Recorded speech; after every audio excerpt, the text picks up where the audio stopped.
Bonjour à tous. Malgré la chaleur, j'espère que vous allez bien. Voilà.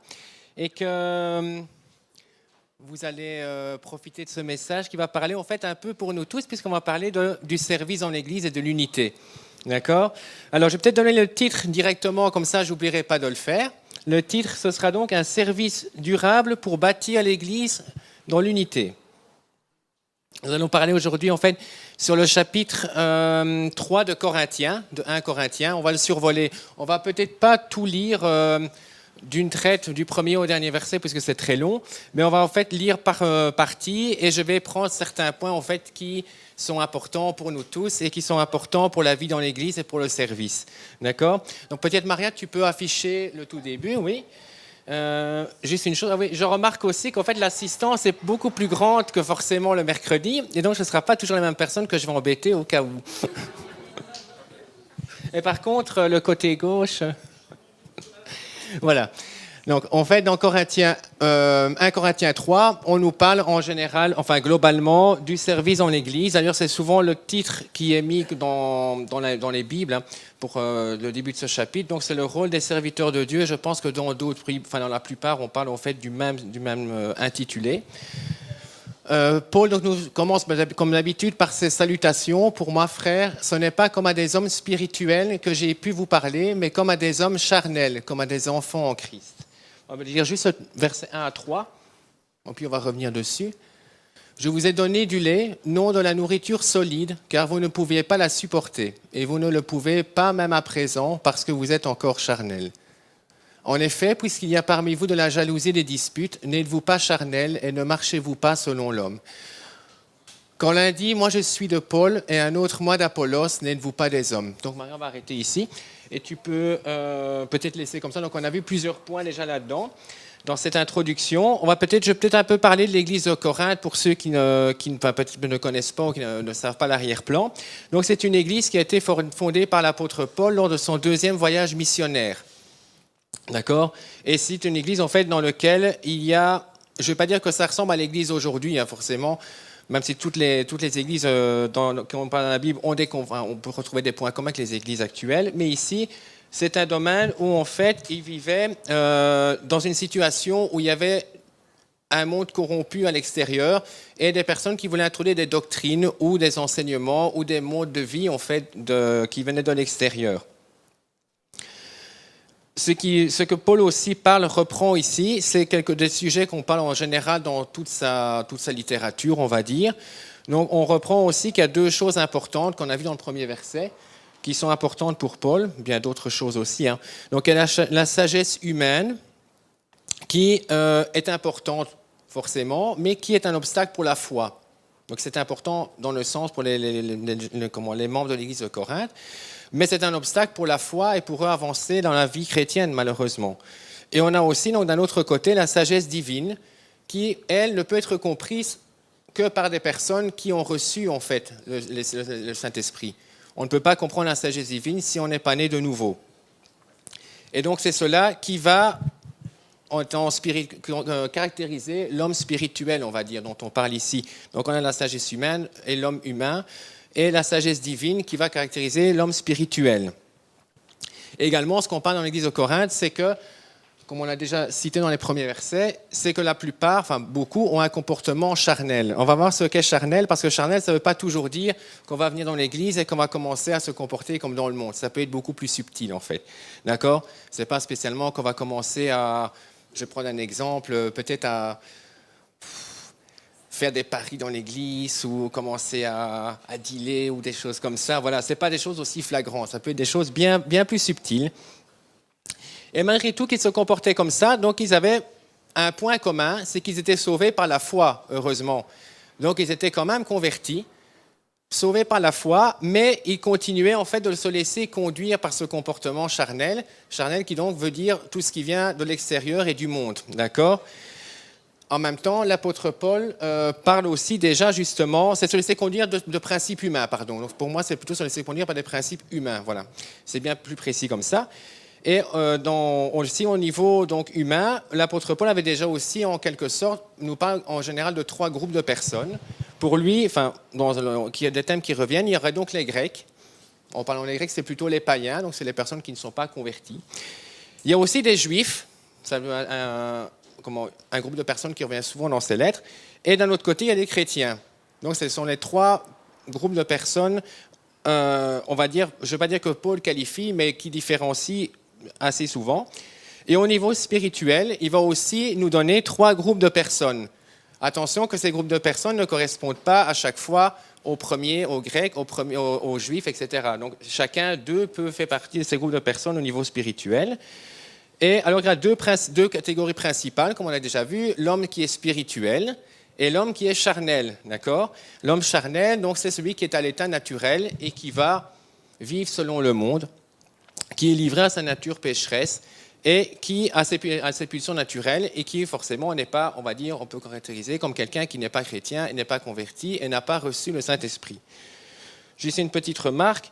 Quand on parle de cette personne-là, ça ne veut pas dire en fait qu'il ne peut pas être sauvé, hein, d'accord? À partir du moment où il acceptera Jésus, il sera aussi sauvé et vivra en tant qu'homme spirituel. On a aussi l'homme spirituel, qui lui est l'homme qui est né de nouveau et qui forcément a reçu le Saint-Esprit et qui normalement est censé marcher selon l'Esprit et se conduire selon les principes de la vie, enfin de la vie chrétienne, d'accord? On nous parle ici maintenant de l'état charnel. L'état charnel, en fait, le caractérise le deuxième, donc c'est un peu comme si on ajoutait une troisième catégorie, donc une sous-catégorie à l'homme spirituel. On va parler ici de l'homme qui est charnel, donc c'est quelqu'un qui est chrétien. Paul nous parle de quelqu'un qui est chrétien, mais qui ne vit pas selon la parole de Dieu. Ça veut dire que sa vie va continuer à être menée, en fait, par les tendances de sa chair et par ses tendances naturelles. Bien qu'il ait accepté, en fait, qu'il ait accepté l'homme nouveau, mais il ne s'est pas dépouillé, en fait, de sa vraie nature. Et le côté négatif, c'est que, forcément, parce qu'ici on va parler du service, c'est que ces choses-là vont influencer la vie, non seulement chrétienne personnelle, mais malheureusement également la vie collective de l'Église, puisque ces comportements vont être importés dans l'Église. Donc quelqu'un qui sert le Seigneur et qui continue, qui est toujours sur ce côté charnel, va forcément servir d'une manière charnelle, en globalité. Peut-être qu'il y aura un bon fond, mais ce sera toujours dirigé par ce côté charnel. D'accord? On nous parle aussi, donc c'est la catégorie ici dont on parle souvent en fait dans l'église de Corinthe. Hein, d'accord? Donc voilà, donc ça c'est l'introduction. On va parler ici ce qui influence le plus l'église de Corinthe et qu'on retrouve malheureusement de nos jours.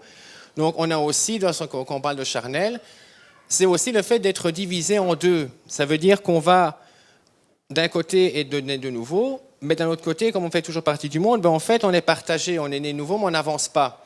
On reste sur place, d'accord? Donc voilà, et comme on va voir par la suite, je pense que c'est là, tu peux peut-être avancer, Maria. Je l'ai ici à côté de moi, donc ça sera peut-être plus simple. On a déjà parlé, Enfin bref, dans les versets, dans ces premiers versets, on va nous dire aussi qu'ils sont restés au stade de nouveau-né. Et le stade de nouveau-né, c'est justement cette nouvelle naissance, puisqu'à un certain moment, l'apôtre Paul a prêché l'évangile dans la ville de Corinthe. L'église de Corinthe a été fondée, on va dire, d'une certaine manière. Et à ce moment-là, donc, ces chrétiens ont reçu la foi et sont des nouveau-nés. Mais par la suite, qu'est-ce qui doit se passer? C'est qu'il doit avoir, comme les enfants, un enfant dans le monde humain, à un moment, quand on est né, on a une base qui nous donne du lait, et puis on doit arriver à la nourriture solide. Donc on ne peut pas rester toujours au stade de nouveau-né, on doit progresser. D'accord? On doit progresser dans la vie, et on doit, pour ça, si on ne grandit pas, on ne peut pas avoir plus que ce qu'on avait au début. Donc on continue à boire du lait comme un petit bébé. Alors, si on reste charnel, on garde ce niveau de nouveau-né, et on reçoit uniquement le petit lait, comme on va dire. Alors, qu'est-ce qu'il y avait également? Et ça, je pense qu'il y en a peut-être, je ne dis pas qu'il y a des personnes ici, mais bon, ce qu'on a souvent, c'est qu'il y avait aussi les dons spirituels qui faisaient partie de l'Église de Corinthe. Et malheureusement, dans ce comportement charnel, nos amis corinthiens, ils vont se prendre pour des grands, et ils vont se prendre pour plus qu'ils ne sont, parce qu'ils ont justement ces dons. Et donc, à nouveau, ce côté charnel va faire que c'est justement les dons qui vont dire « Ah, mais oui, mais nous, on a les dons, donc même si on n'avance pas, on est bien, hein, on avance, on est au-dessus des autres. » D'accord? Voilà. Mais si ça n'est pas utilisé dans l'amour, dans l'humilité, ça n'est pas bien utilisé. C'est utilisé d'une manière charnelle. D'accord? la base qu'il faut, enfin, ce qui est principalement pour le service, donc c'est il va falloir avoir une croissance spirituelle, ne pas rester au stade de nouveau-né, donc il va falloir avancer. Parce que sinon, on ne pourra pas en fait recevoir une nourriture solide, on va toujours rester au début, et on n'aura pas, en restant au début, une plus grande profondeur dans la foi. D'accord ? Qu'est-ce que le lait dont nous parle l'apôtre Paul ? Alors le lait, comme j'ai dit, c'est ce qu'on reçoit, c'est la prédication de l'Évangile, c'est ce qu'on reçoit au début, les bases de la foi. On va appeler ça les fondements de la foi, comme justement les réunions s'appellent fondements de la foi. Et donc en fait, c'est ce qui est la base en fait dans la vie chrétienne. C'est ce que les responsables, la plupart du temps, vont nous donner et vont nous fournir en fait pour qu'on puisse avoir les bases pour grandir par la suite. Si on a assimilé ces bases, on va pouvoir passer à l'étape suivante et avoir la nourriture solide, à condition de vivre forcément une vie chrétienne menée en respect des bases. Et donc, si par exemple, on ne reçoit pas ces choses et qu'à ce moment, il y a un blocage quelque part, mais on ne va plus grandir, on va avoir une sanctification qui va s'arrêter. On va rester au point de départ et on ne va pas progresser ni dans la vie chrétienne, ni dans la sanctification. D'accord ? Voilà, quelqu'un qui reste au départ bloqué et qui ne progresse pas dans la vie chrétienne, mais il va rester également malheureusement avec ses problèmes. Et les choses qui n'ont pas été réglées au départ, que ce soit des problèmes, des péchés ou même d'autres choses que des comportements, mais ces choses en fait, elles vont avancer, on va les traîner avec nous et elles vont refaire surface. Parce que justement, on va vouloir servir, on va vouloir avancer, mais on va avoir ces choses-là qui restent là et ça va à un moment ou l'autre faire surface. Et ça va influencer en fait la vie. Ça va influencer la vie chrétienne, personnelle et dans l'Église, puisque les autres aussi vont être impactés par ce que nous on fait si nous servons. Et donc, comme on parle ici, il s'identifie notamment à Paul ou à Apollos, donc aux responsables, mais également, il y a beaucoup de conflits, de disputes. Qu'est-ce que sont des conflits, des disputes ? Ce n'est pas spécialement qu'on va se disputer un devant l'autre et qu'on va commencer limite à se frapper ou à se donner des gifles, mais ce sont des rivalités. Et ce sont des choses qui sont causées malheureusement par le comportement charnel, donc ce qui vient du monde. Puisque dans le monde, en fait, on a cette compétition. Qui est plus grand que l'autre ? Qui va aller plus vite que l'autre ? Qui va être meilleur ? Ouais. Voilà, Salvatore, il dit lui. Salvatore, il dit lui. Alors, on a des disputes qui vont se créer et on a également de la jalousie qui va s'installer. Et donc, quand je parle de tout ça, n'oubliez pas que je parle aussi de l'exercice des dons spirituels. Et donc, la jalousie qui va s'installer, c'est qu'au lieu de se servir mutuellement et dans l'amour l'un de l'autre, on va vouloir utiliser nos dons et nos capacités. Pour quoi faire ? Parce qu'on a envieux de l'autre, on va vouloir aller plus vite ou mieux ou aller plus loin. D'accord ? Et qu'est-ce qu'on va faire également là-dedans ? On va se dire, mais comme il dit ici, voilà, moi, qui s'identifie à Paul ou à Apollos, ici on parle des responsables, mais on peut aussi s'identifier à des hommes. On va dire, ah mais moi, là, ici on a plusieurs responsables, mais on peut avoir des affinités personnelles, on va dire. Par exemple, qu'on a une relation d'aide ou autre chose, on peut avoir des affinités personnelles avec un ou l'autre responsable parce que voilà, le feeling passe mieux, c'est normal. Mais n'oublions pas que ce sont des responsables, en fait, et que ce sont des responsables qui ont responsabilité sur nous, mais on ne doit pas s'identifier à eux, ce ne sont pas des idoles, d'accord ? Ce n'est pas pour ça parce qu'on a une meilleure affinité qu'en fait on doit prendre l'exemple et que chacun est parfait. Chacun a aussi ses défauts et chacun a ses qualités. Ce qui est essentiel, ce qu'on doit voir, c'est qu'en fait ce sont des serviteurs de Dieu qui doivent avancer dans la vie chrétienne, enfin qui ont déjà bien avancé forcément, mais qui suivent en fait le seul serviteur, le seul Seigneur qui est Jésus-Christ. Et nous devons aussi être des serviteurs de Jésus, pas des serviteurs d'un tel responsable ou de l'autre, d'accord, qui restent des personnes et qui restent des êtres humains. Donc, comme je disais, on va aussi, donc à partir du moment où on va dans la jalousie, je reprends sur la jalousie, on va aussi créer des désaccords, d'accord. Donc, on ne va pas être d'accord l'un avec l'autre. Pourquoi ? Parce que l'un fait mieux que l'autre, alors on l'envie, on se sent inférieur. On se dit, mais moi aussi, j'aimerais bien être comme ça, donc je vais avancer. Et la jalousie, ça crée des classes, ça crée des disputes, malheureusement. Et ça peut même aller jusqu'au meurtre, puisque dans la Bible, on en parle, oui. Je ne pense pas que quelqu'un va se tuer ici, on s'entretuer. Mais voilà, donc ça peut aller jusqu'au meurtre. Pourquoi ? Par exemple, on prend le meurtre de Caïn et Abel, donc qui a tué Abel, et on a plein d'exemples, on pourrait en prendre de nombreux dans la Bible. On a aussi les Juifs qui, par jalousie, Donc les pharisiens, par jalousie de Jésus, en fait, l'ont amené à le faire accuser et être crucifié, qui était son plan, bien entendu. Mais bon, on voit cette image en fait de la jalousie des pharisiens qui étaient envieux, mais qui est-il avec cette autorité? Donc on a toute cette jalousie qui à chaque fois dans la Bible est source de conflits et qui est source de désaccords entre nous la plupart du temps. Et malheureusement, comme je disais, donc pourquoi? Parce qu'on va s'identifier à des dons, on va s'identifier aux autres, à leurs capacités, on va s'identifier à un responsable. Et qu'est-ce qu'on va vouloir faire en faisant ça? On va aussi pouvoir se dire, mais on veut ressembler à un tel ou une telle parce que c'est quelqu'un qui est bien, c'est quelqu'un qui a bien avancé, c'est un chrétien mature. Et en fait, on se dit, mais en prenant, on va se mettre comme un petit oiseau là en dessous de l'aile, on va dire, hop, on va se mettre en dessous, on va monter avec.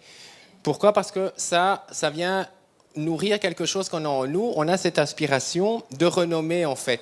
Et donc, on va vouloir se dire, ben voilà, si un tel est bien et l'autre, à nos yeux, est moins bien, on va se dire, mais on va choisir le meilleur, puisque si on devient adepte de lui, si on va dire, mais on va être la même chose que lui. Mais non, on a chacun, en fait, un service personnel, et c'est en se mettant au service de Dieu qu'on va avancer dans ce service.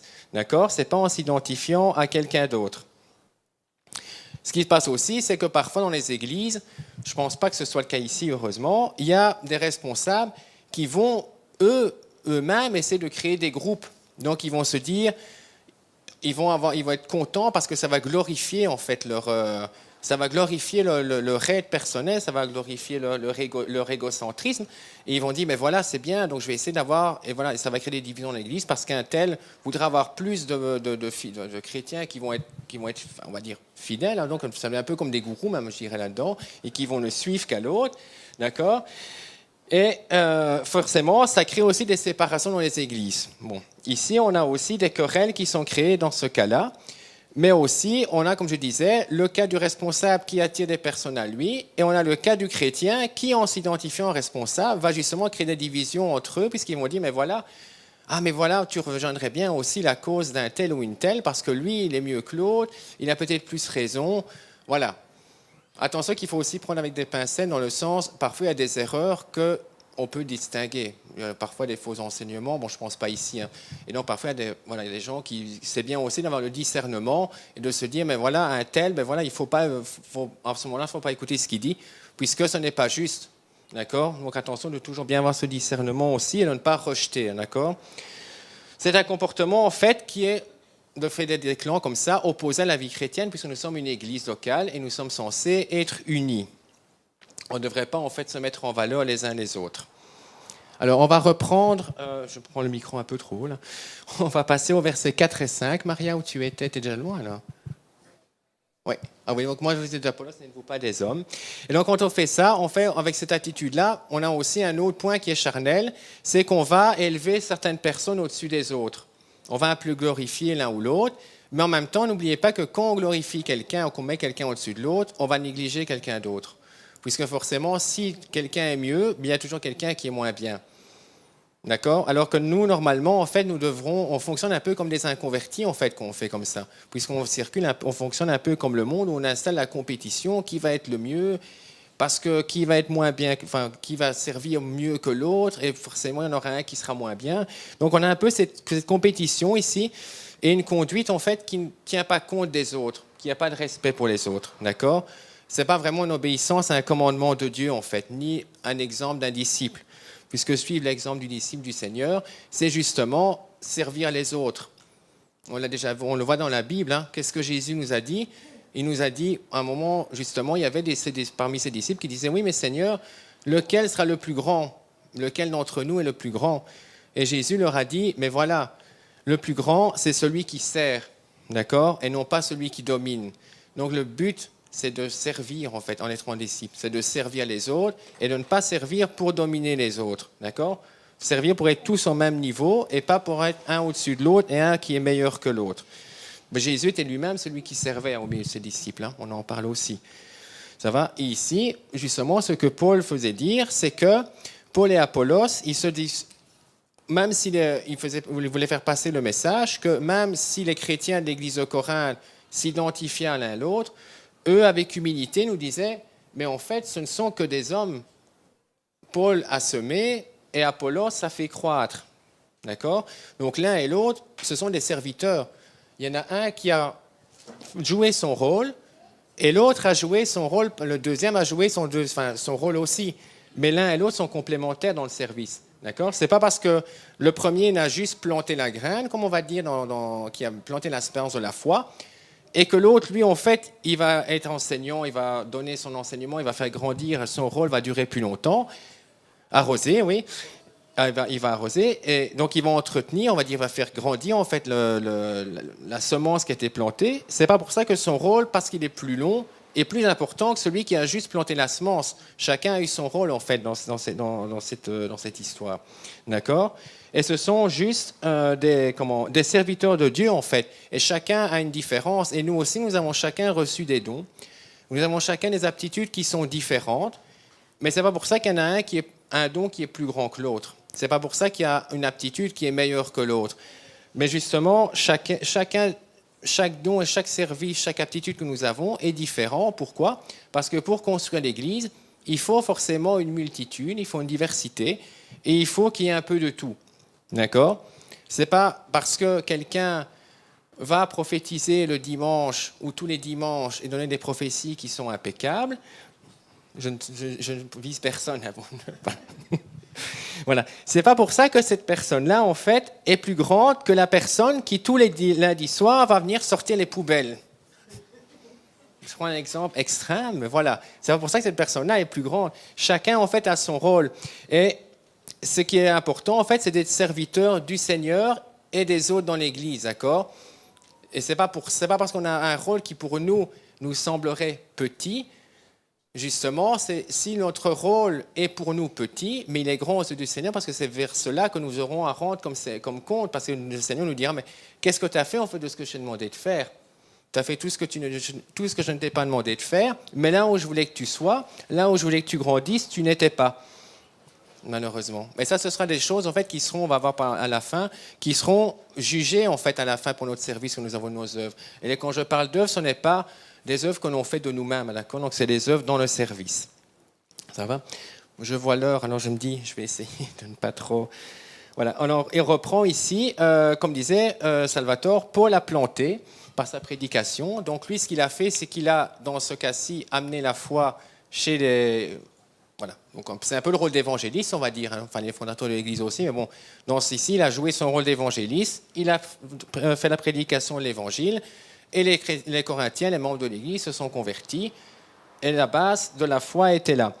Et Paul, qu'est-ce qu'il a fait? Il a arrosé, Apollos, oui, forcément, a arrosé, et donc c'est-à-dire qu'il a apporté la nourriture et l'aide spirituelle, rôle d'un responsable, d'accord? Donc il a fait grandir, en fait, la semence qui a été plantée, et a aidé la foi débutante chez eux à croître et à grandir, d'accord? Ce qu'on remarque aussi là derrière, que parfois on pense, c'est qu'on peut dire, mais c'est Apollos qui a fait grandir. Et donc c'est Paul qui a fait, et Apollos qui a fait, mais non, c'est Dieu qui a fait à la base, d'accord? Donc quand on fait quelque chose, en fait, pour l'œuvre de Dieu, c'est pas moi qui ai fait ça, c'est pas toi qui as fait ça, c'est Dieu qui a fait, puisque tu es serviteur. Donc en fait, tu es censé faire ce que Dieu te demande de faire. Ça va? Et c'est lui qui va te faire grandir aussi. Donc plus on est fidèle dans les petites choses, plus Dieu va nous en confier des grandes en général. Et donc, ce que Dieu veut faire, c'est son œuvre à travers des serviteurs parmi nous. Ce n'est pas notre œuvre à nous, mais la sienne pour laquelle il veut nous utiliser comme serviteurs. D'accord? Et ici, il y en a qui sont responsables, il y en a qui sont prophètes, il y en a qui sont évangélistes, comme dans cette église où chacun a joué son rôle. Et c'est donc Dieu qui œuvre à travers le service du chrétien, d'accord? Qui n'agit pas, comme on a vu, de manière charnelle, mais spirituellement, qui avance dans la foi. Ça va? Il n'y a donc pas de différence entre l'un et l'autre, puisque Dieu va faire croître lui-même la semence et va faire croître la graine et va nous faire aussi croître dans la vie chrétienne. Ça va? Nous sommes donc des collaborateurs de Dieu. C'est le but du service, pour moi, c'est le serviteur est un collaborateur de Dieu et qui recevra sa récompense en fonction de ce qu'il a accompli. Pas qu'il a accompli de lui-même, mais qu'il a accompli pour Dieu. D'accord? On a donc un champ missionnaire. Alors, quand je parle de champ missionnaire, ici, j'aime cette petite image aussi. Un champ missionnaire, en fait, en général, on va dire, mais c'est aller dehors et c'est prêcher l'évangile et c'est faire une grande campagne d'évangélisation. Ça, c'est bien, enfin, ça correspond, mais ce n'est pas que ça. Le premier champ missionnaire, en fait, c'est ici. C'est dans l'Église, le premier champ missionnaire. Et la première chose où on doit jouer notre rôle de serviteur, c'est dans notre Église. D'accord ? Et dans l'Église, il y a cette comparaison en fait, de l'Église avec... On a l'Église qui est un champ. Je pense qu'ici, on va voir celui qui plante, en fait. Celui qui sème et celui qui plante, ça donne l'image justement du champ. Et c'est dans ce champ, en fait, où les ouvriers vont travailler. On va avoir des ouvriers qui vont travailler dans le champ. Pour quoi faire ? Justement, pour que la récolte avance et pour justement qu'il y ait un soin. Donc ça, c'est le premier champ missionnaire. C'est l'Église où les ouvriers vont accomplir chacun une tâche qui sera la leur et chacun une responsabilité. Pour quoi faire ? Pour faire grandir l'Église. D'accord ? On va voir par la suite qu'il y a aussi l'Église qui est comparée aussi à un édifice. D'accord ? Donc à un bâtiment. Enfin, un bâtiment... Attention, voilà, vous êtes le champ de Dieu, l'édifice de Dieu. Voilà, merci Maria. Donc le champ de Dieu, donc c'est le champ dans lequel on travaille, où l'ouvrier travaille, et l'édifice de Dieu, c'est aussi le chantier où l'ouvrier travaille. D'accord ? Quand on parle d'édifice, c'est pas un bâtiment. J'en parlais une petite note, c'est que c'est pas un bâtiment avec des pierres et des briques. Enfin, quoi qu'il y a cette image en fait qui est derrière, mais l'édifice de Dieu, c'est son Église. D'accord ? Et c'est parce que l'église un X se trouve à un endroit Y que Dieu est plus que dans le bâtiment X, Z qui se trouve à l'endroit W, d'accord ? Donc voilà, Dieu est dans son église parce que les chrétiens y sont. C'est pas dans le bâtiment qu'il est. Donc l'édifice, c'est l'édifice de Dieu, c'est son église. Et pour construire cette église, on a l'image comme si on construisait un bâtiment. Aussi, on a les ouvriers qui vont venir bâtir. Et dans un bâtiment, quand on construit une maison, on construit on a besoin de différents types d'ouvriers. On a besoin de maçons qui font les murs, on a besoin de charpentiers qui vont faire les charpentes, on a besoin d'architectes qui font les plans. Et c'est la même chose pour construire l'édifice de l'Église. Dans le sens spirituel, attention, il faut aussi différents ouvriers qui ont chacun leur rôle, qui ont chacun leur don et qui vont œuvrer comme des ouvriers dans le champ, ici, d'accord, de la construction. Autre chose, c'est qu'on a besoin de matériaux. Et comme les ouvriers, quand ils construisent quelque chose, ils vont chercher des matériaux chez leurs fournisseurs, la question est, où allons-nous chercher nos matériaux ? Si on va chercher nos matériaux dans nos pensées ou dans notre personnalité, dans nos idées personnelles et notre façon d'agir, c'est pas sûr que les matériaux seront aussi bons que si on va chercher chez le chef de chantier qui s'appelle Jésus-Christ. D'accord ? Et c'est lui qui va nous donner en fait les matériaux, c'est là qu'on va les recevoir par son esprit, les matériaux spirituels pour pouvoir bâtir l'Église de Christ, d'accord ? Dans un service complémentaire les uns avec les autres. Nous devons donc être soumis à Dieu et des instruments entre ses mains par lesquels il va agir. Enfin, il va agir, donc c'est pas qu'il va nous manipuler hein, comme des marionnettes, mais donc il va agir, il va pouvoir en fait œuvrer à travers nous pour construire son Église à sa manière. Et nous devons des ouvriers qui œuvront en lui rendant gloire et non pas à nous. D'accord ? Parce que nous n'avons pas d'effort à faire pour nous-mêmes. Quand je disais en fait édifice, hein, si je peux peut-être me dire, on parle du temple aussi. Hein. C'est plus loin. On est déjà avec le fondement. Donc le fondement en fait de l'Église, qui est-il ? C'est donc forcément Jésus-Christ. D'accord ? Et alors... on reprend aussi cette image de l'Église de différentes façons. Donc, comme je l'ai dit, l'Église, c'est l'édifice, en fait, le bâtiment physique, mais c'est aussi le temple de Dieu, qui est son Église universelle, mais également, en fait, nous-mêmes, nous sommes aussi l'édifice de Dieu. Puis on dit, n'êtes-vous pas, je ne l'affiche pas, Maria, mais donc je pense que dans Corinthiens, au chapitre aussi, c'est plus loin dedans, c'est 6 ou 7, on nous dit aussi que nous sommes le temple de Dieu. D'accord ? Quand on parle au verset, je pense que c'est 17 dans celui-ci. Oui, c'est ça. Oui, le verset 16 ici. Ce n'est pas la même chose, d'accord ? Donc ici, quand on parle de vous êtes le temple de Dieu, il parle de l'assemblée. Il parle de tous les chrétiens qui sont dans l'église de Corinthe. Mais ce n'est pas faux que nous sommes aussi le temple de Dieu, comme vu dans le chapitre 6 ou 7, d'accord ? Donc c'est bien, on parle ici du corps spirituel et de l'église locale. Et celui qui construit son église, c'est aussi le Christ. Et pour faire cela, il a besoin, donc lui, le fondement, mais il a besoin aussi de pierres vivantes. D'accord? Il utilise des pierres vivantes, et ça, on le voit, on peut lire ça dans 1 Pierre, je pense. Maria, tu peux mettre?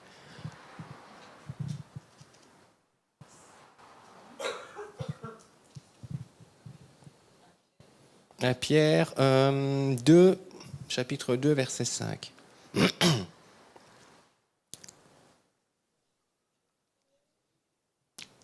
Verset 5. Voilà. Et vous-même, comme des pierres vivantes, édifiez-vous pour former une maison spirituelle. Donc, les pierres vivantes, en fait, ce sont les chrétiens. D'accord? Donc, c'est les chrétiens qui vont être utilisés pour bâtir l'édifice de Dieu. Ça va? Alors, la maison de Dieu, elle est donc bâtie par des hommes qui veut utiliser en étant responsable envers lui. Mais par contre, elle est bâtie sur la responsabilité des hommes. Ça n'a pas marché, d'accord? Parce qu'on va utiliser soit des mauvais matériaux, et c'est ce qu'on va voir dans les versets suivants, ou soit on va mettre en péril l'édifice parce qu'on va construire n'importe comment. On va construire à sa manière et on va venir corrompre. Là, si on reprend, Maria, tu peux reprendre au verset 12. Voilà. Juste avant le verset 11, je vais mettre une petite note, enfin juste une remarque, comme ça vous savez de quoi ça parle, car personne ne peut poser un autre fondement que celui qui a été posé, à savoir Jésus. Ah non, c'était juste avant. Voilà. Que chacun prenne garde à la manière d'une bâtie dessus, car personne ne peut poser un autre fondement que celui qui a été posé, à savoir Jésus-Christ. Donc c'est bien Jésus-Christ qui est le fondement de l'Église. Et alors, en fait, si quelqu'un d'autre a bâti, on parle ici, justement, c'est un cas spécifique de l'église de Corinthe, parce qu'à l'époque, comme j'ai dit, il y avait des faux enseignements, et forcément, il y a des personnes qui ont introduit des fausses doctrines dans cette église, et voilà, donc c'est pour rappeler, on ne va pas s'attarder là-dessus, les personnes qui auraient suivi un faux enseignement, d'accord, ou un autre évangile. Donc, comme on voit ici, Jésus bâtit son église, et lui-même est le fondement. Et donc, on participe à cette édification, construction de l'Église. Et pour ça, on va utiliser, en fait, des matériaux. D'accord? On a plusieurs matériaux qui vont être utilisés. Et à la fin, comme on verra, c'est que ce qui a... Tu peux laisser un celui-là, Maria. C'est qu'à la fin, on va voir qu'en fait, l'édifice, il va être soumis au jugement. Et là, chacun, en fait, la manière dont on l'a construit, il va avoir des matériaux qui vont résister et des matériaux qui ne vont pas résister. Et l'image qui est prise ici, c'est en fait également ce que nous passerons, parce qu'à un moment, nous passerons au jugement, dans le sens, on passerons devant le tribunal de Christ, et forcément, il va nous demander, qu'est-ce que vous avez fait pour moi? Il va aussi dire, voilà, tu as fait ça, regarde. Et ce qu'il y a, c'est que certains éléments, comme on voit ici, qui sont durables, mais ils vont résister à ce jugement du feu. Donc le jugement du feu, en fait, le jugement dont on parle ici par le feu, c'est celui-là. Et certains autres éléments, ils vont se consumer. Pourquoi? Parce qu'ils n'étaient pas bons ou ils étaient de mauvaise qualité. Mais attention, c'est ça je pense bien à le préciser, c'est que quand on se jugement par le feu, ça ne veut pas dire qu'on va perdre notre salut. Hein, d'accord? Ça va? Puisque le salut à la base, en fait, voilà, on parle ici des œuvres de ce qu'on a fait pour la vie chrétienne. Et donc, forcément, si on est converti et qu'on a reçu la vie nouvelle et qu'on est régénéré, mais en fait, ce salut, c'est un don gratuit de Dieu et il ne va pas passer par le jugement. Maintenant, autre chose, on peut le perdre, hein, c'est tout un autre débat qui n'est pas question ici. Mais voilà, donc ici, on parle du jugement, en fait, de ce qu'on a fait, en fait, pour Christ. Et donc, il est possible, tout en étant sauvé, que tout ce qu'on a accompli sur cette terre soit réduit à zéro, à néant, et donc soit consumé par le feu. Ce qu'il faut faire pour éviter cela, c'est déjà, comme on l'a vu, agir et œuvrer au service des autres, selon l'esprit ou selon ce que Dieu veut que nous fassions. Et on a cette image des matériaux. Et cette image des matériaux, je l'aime bien.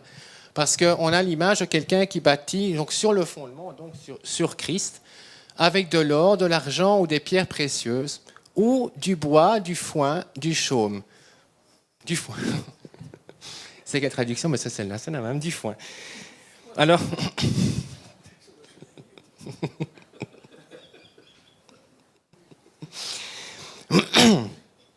Quand on parle donc ces éléments, là, les matériaux, on a une belle comparaison, en fait. Ça va aussi déterminer non seulement comment on va bâtir l'Église, mais ça va aussi déterminer ce qu'on va donner aux autres. D'accord? Parce que si on donne un fondement qui est bâti sur des matériaux précieux à nos, j'allais dire à nos concitoyens, comment on pourrait dire à nos frères et sœurs, voilà. C'est une expression un peu banale, mais voilà. Oh, voilà. Donc, si on va donner en fait de l'or et des pierres précieuses, mais ça aura plus de valeur en fait que de les faire reposer sur du foin. C'est quand même de meilleure qualité. D'accord? Et ça, on parle de l'enseignement, on parle de ce qu'on leur donne comme nourriture spirituelle. Là, la grande différence, c'est qu'il y a plusieurs points. Hein. Et donc, qu'est-ce qu'on voit? C'est que déjà, la première chose, c'est que on sépare, en fait, on s'arrête à pierres précieuses et puis on prend les 3 autres. Donc, c'est 3 et 3. Les 3 premiers, ils sont durables. Donc, c'est des choses que quand on les met dans le feu, ils résistent. Donc, on les retrouvera, en fait. C'est des choses qui vont passer justement par le jugement et qui seront toujours là. Les deuxièmes, elles ne sont pas durables. Et qu'est-ce qu'il va faire quand ça va prendre feu? Le foin en premier, le bois par la suite. D'accord? Donc, ils n'ont pas beaucoup de valeur. Ils sont aussi difficiles à trouver. Les premiers, ils sont aussi plus difficiles à trouver. D'accord? Tandis que les autres, on en trouve partout. Donc, ce qui est le plus important, en fait, c'est pas en fait ce qu'on veut faire tous la même chose, mais c'est chacun individuellement, là où la pierre précieuse se trouve, là où on doit chercher en fait pour le bon élément. C'est ça en fait qui va être le plus important. Et également, là, on reprend en fait sur cette image spirituelle et charnelle, c'est que les premiers, en général, l'or, les pierres précieuses, sauf si on est très riche, ça prend pas beaucoup de place, d'accord?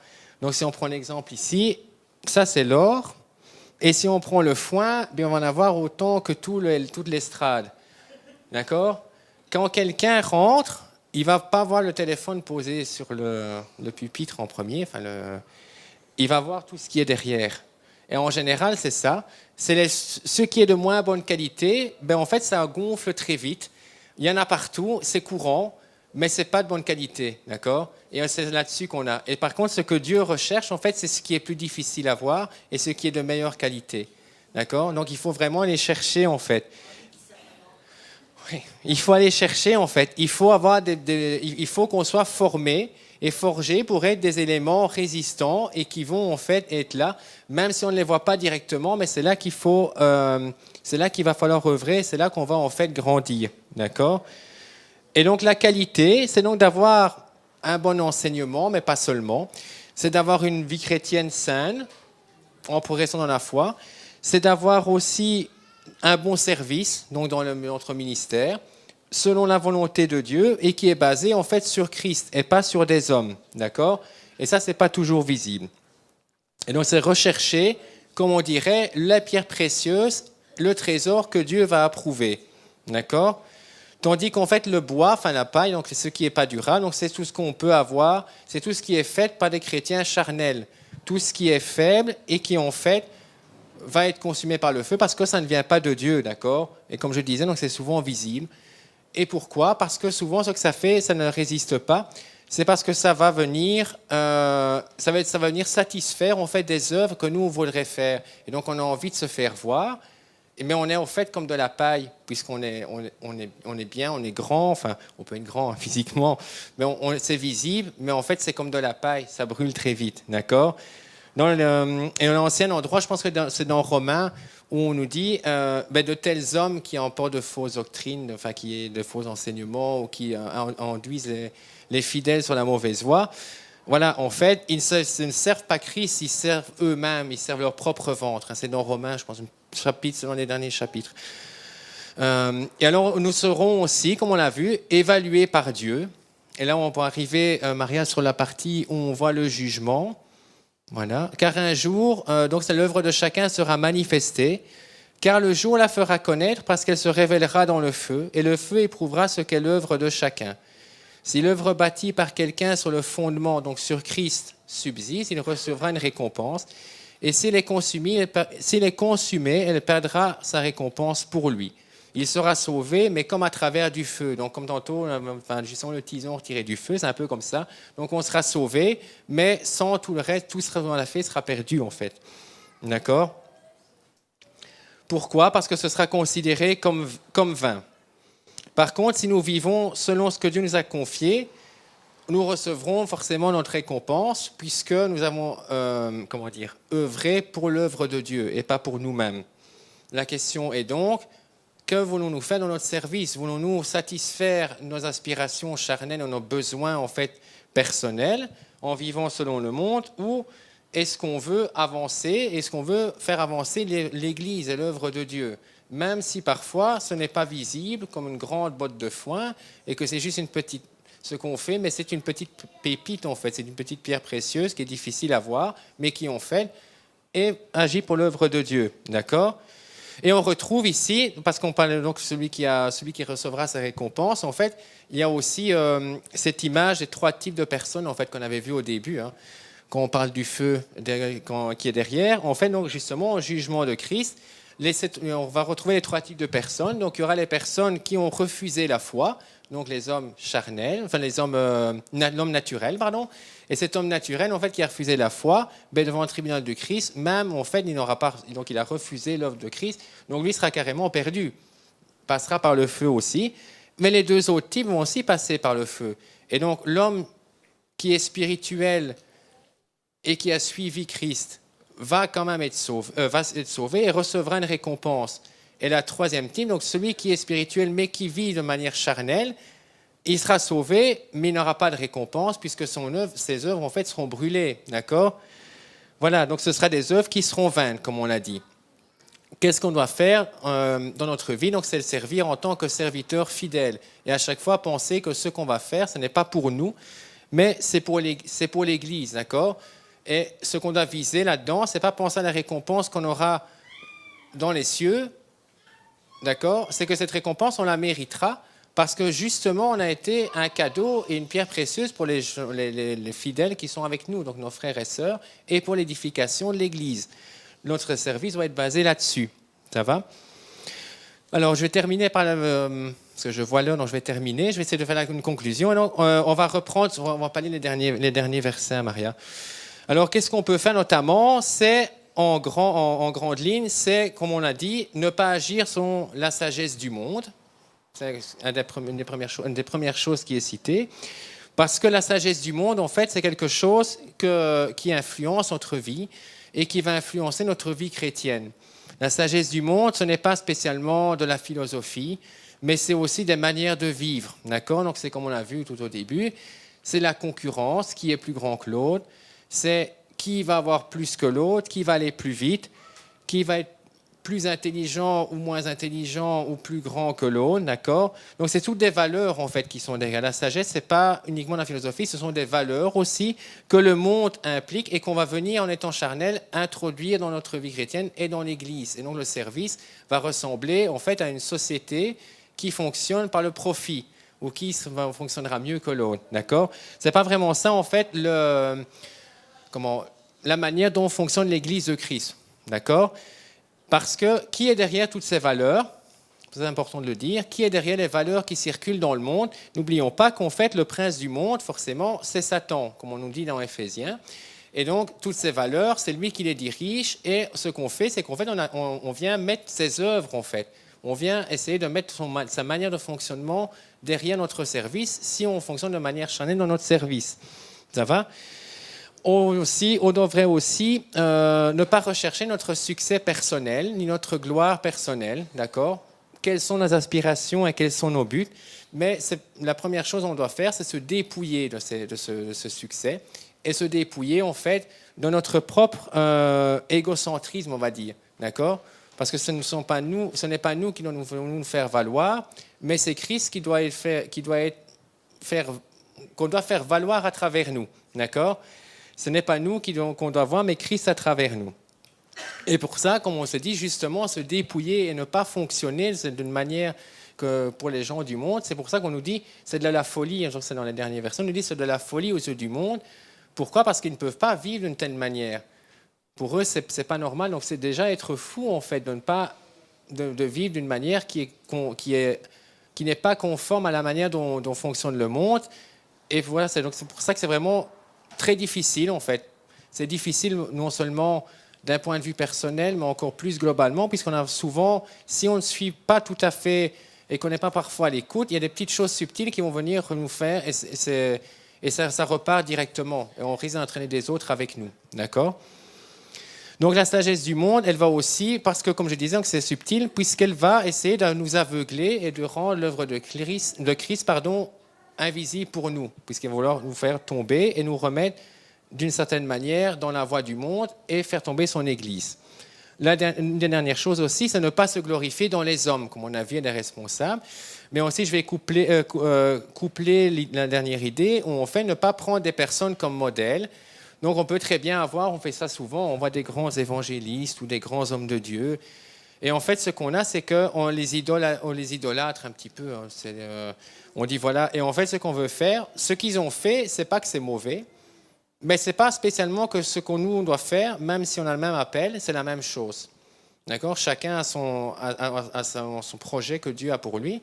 Et en fait, ça peut servir à nous édifier, mais ce n'est pas un modèle à prendre, à vouloir en fait idolâtrer et être exactement comme cette personne-là était. Pourquoi ?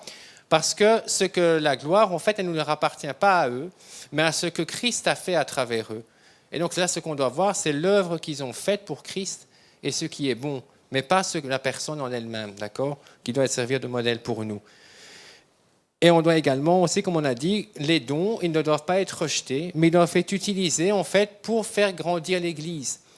Donc parfois, quand on cherche à faire des dons, donc qu'est-ce qu'on veut faire en fait quand on veut utiliser nos dons ? La question principale est, par exemple, quand on veut prophétiser, est-ce qu'on veut faire ça parce qu'on veut faire comme tout le monde, ou parce qu'on sait qu'on a reçu le don, enfin voilà, ou alors est-ce qu'on veut aller trop vite ? Ou est-ce qu'on veut, en fait, donc on veut faire comme tout le monde, est-ce qu'on veut faire comme tout le monde pour se servir soi-même et pour avoir un petit peu de se dire, ben voilà, je suis comme les autres, je ne suis pas différent. Mais non, donc est-ce qu'on veut le faire pour ça ou alors est-ce qu'on veut le faire parce qu'on veut servir les autres, d'accord ? Et que ce ne sera peut-être pas le moment maintenant, mais ce sera le moment plus tard. Également, quand on prend la parole ou quoi que ce soit, qu'on danse, qu'on est au devant, est-ce qu'on veut être au devant pour soi, pour que les autres voient en fait qu'on est bien, comme on pourrait penser ? Ou est-ce qu'on le fait parce que c'est là-bas que Dieu t'a dit, mais toi, lève-toi et va danser. Toi, lève-toi et prends la parole, d'accord ? Peut-être que tu n'as pas envie, mais c'est Dieu qui te le demande. Alors que parfois tu as envie, mais c'est toi qui veux le faire. D'accord ? C'est bien à différencier. Et donc, comme on dit souvent, il y a aussi des œuvres qui sont moins visibles. Je prenais les poubelles, mais c'est un cas extrême. Et donc, il y a parfois aussi des services quand on se pose cette question, qui dans l'Église sont moins visibles et qu'en fait on va les négliger. Pourquoi ? Mais parce qu'on a cette aspiration à satisfaire personnellement et que ça nous intéresse plus le reste, même si ce n'est pas notre place, qu'on fait ce qui est moins visible alors que là c'est notre place. D'accord ? Et donc là on se dit mais non, même si Dieu va nous dire mais toi je t'appelle à faire ça, par exemple les enfants, je t'appelle à t'occuper des enfants, mais toi tu dis mais moi j'ai pas envie de m'occuper des enfants, pourquoi ? Mais parce qu'en fait, je manque les cultes, je ne suis pas là le dimanche, et personne ne voit ce que je fais. Mais moi, je vais te dire une chose, si Dieu t'appelle à t'occuper des enfants, lui, il voit ce que tu fais parce que tu sèmes l'évangile dans leur cœur, par exemple. Et donc, si même toi, tu penses que tu ne fais rien et que les autres ne voient pas ce que tu fais l'œuvre de Dieu qui, lui, voit que tu fais ce que tu lui as demandé de faire. Et c'est le même pour plein d'autres choses, hein, d'accord ? C'est le même pour celui qui fait la cuisine, c'est le même pour celui qui, voilà, par exemple, Louis qui fait la sonore. Enfin, c'est chaque service, en fait. Quand il est à sa place, Dieu voit ce que la personne fait. Et ce n'est pas parce que tu fais une chose que tu ne feras pas les autres. D'accord ? Parce que bien souvent, on a plusieurs dons, plusieurs aptitudes. Et les dons, ce n'est pas spécialement uniquement les dons, il y a aussi les services. Et donc, ce que tu fais d'un côté, tu ne vas peut-être pas rester à faire ça toute ta vie, parce qu'à un moment, Dieu va t'appeler à faire autre chose. Mais crois-moi bien que si Dieu t'a appelé à faire une petite chose et que tu ne la fais pas, il ne te donnera pas la plus grande. Parce qu'il ne pourra pas avoir confiance, parce que tu ne sais déjà pas faire une petite chose. Parce que tu préfères que ce soit toi qu'on voit que ce que Dieu veut faire. D'accord ? Donc ça, c'est la question à se poser. Est-ce qu'on le fait pour nous ou est-ce qu'on le fait pour l'œuvre de l'Église, de l'édification de l'Église, comme on a vu ici, le rôle des serviteurs de Dieu ?